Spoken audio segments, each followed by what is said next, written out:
Alright, we're replacing the clock spring in a Nissan Rouge. We have a code E1054. So first we disconnect the battery with a 10. And then we have these little clips on the side of the steering wheel here.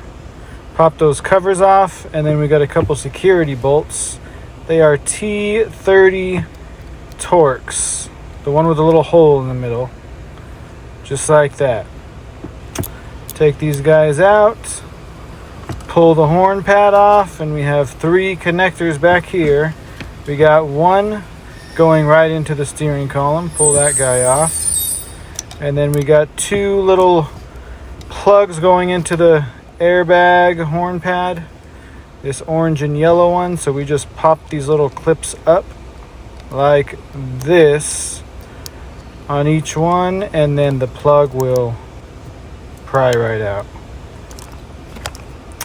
Next, we have this 19 for the steering wheel bolt.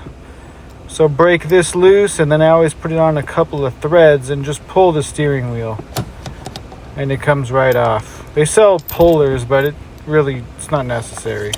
So here we have the clock spring. Let's take these 3 screws for the steering column cover, and there's one in the back right here too. 2 in the front, 1 in the back. We're off. And then next we got 2 screws holding this clock spring and steering angle sensor on. That's connected to the blinkers and washers. So we got 1 plug on the top, and then 3 on the bottom. 1 for the angle sensor, and then those 2 going to the clock spring.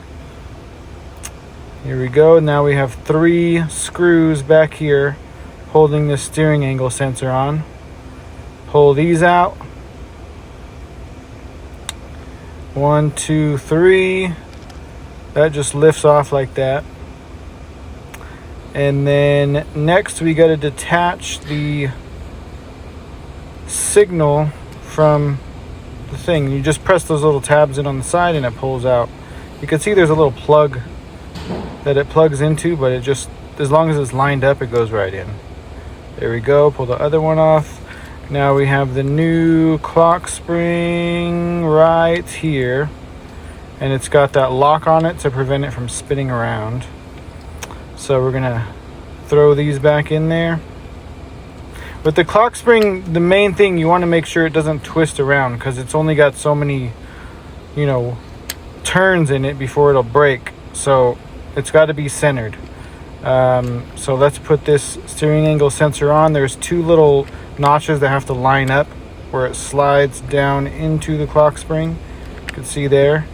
Put the 3 bolts back in.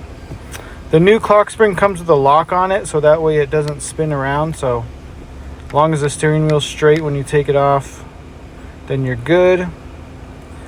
Let's got those 3 plugs on the bottom. Slide it back on. Plug the top one in.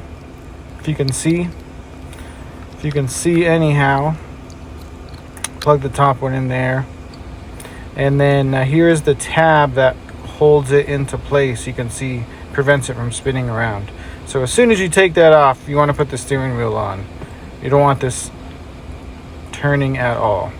If it does, count how many turns it goes, and then just do half of that so it'll be centered, and then you'll be right where you need to be. Put those 2 screws back in. Put these covers back on. One on the top, one on the bottom, and you got those 3 screws holding it in. 1, 2, 3. This little ignition cover, that just pops on there. And then we got these 2 airbag plugs to put back on. Pop this guy off. There we go. And then line the steering wheel back up. And this luckily has some notches. There's 1 line on the steering wheel and then 1 on the bolt in the middle. You can see they line right up. And then tighten the bolt down. After we tighten the steering wheel down, 2 airbag plugs go back in. Push them in, and then press down on the little black tab, and then it's locked in. Same with this yellow one. Press down, line it up, press the tab down, and it's locked in. And then we got this one going in here. Bam. Line everything back up. Put these two security Torx in on each side of the steering wheel. And pop those little covers back on.